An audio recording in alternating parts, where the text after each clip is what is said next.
the show. Come take a seat. Weird objects appear at least once a week.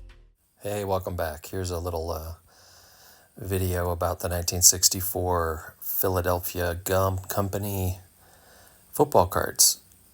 This was during a time when Topps had no rights to make the NFL team cards. They were making AFL cards from 64 to 68, I believe, or 67.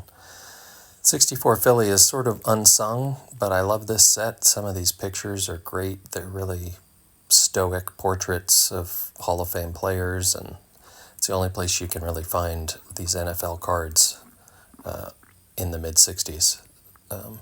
Philadelphia didn't make baseball, they didn't make basketball, they just made these football cards, and some classic portraits of Hall of Fame players and really nice, crisp photography.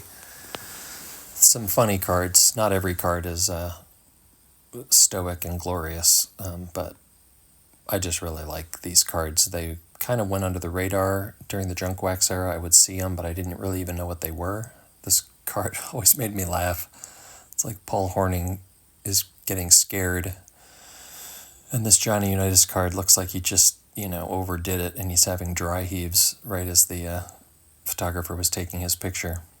But a lot of them are just classic, great pictures on the field, including Jim Brown. Now, you love the Jim Brown cards, but I always wondered what the heck was going on with the background here. Jim Brown, we all love Jim Brown, and we all love collecting him, but what did Jim Brown love? Jim Brown loved his 1963 Cadillac convertible car, and he loved it so much that he wanted to pose in front of it for his football card. There's a certain feeling that goes with success. You feel it. Others see it. Bulger calls it the Cadillac feeling. There's reasons why these cards were taken in front of this backdrop, and then, of course, the entire team had their cards taken in front. If you want to know more about it, this guy here, this writer, Ken, can't pronounce his last name, but Google this, because this is the article you want to read. This guy wrote a great story about it a couple of years ago. Kursalovic, I can't pronounce his name. But anyway, I do have most of these cards. I found it amusing to just collect the Cleveland cards from this era because of the ridiculous background. And I swear to God, if you look close at some of these cards, it almost appears that the card company or the photographer in charge superimposed some of these players in front of this weird background. If you zoom in on their hands, and you can kind of see that old style, someone cutting out with scissors and, doing a composite shot. Like that guy, I don't think was standing there.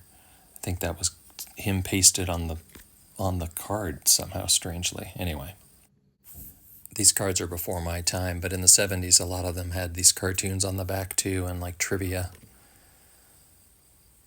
I wasn't impressed when I was a kid about players who were in the Air Force, but once I learned more about the military, doing research for the games I worked on, I really appreciate some of these guys who were in the military, especially ones who fought and then came back and were professional athletes.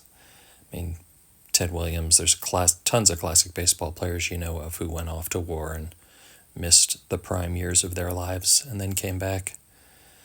Anyway, enjoy the rest of these cards. 64 Philadelphia NFL.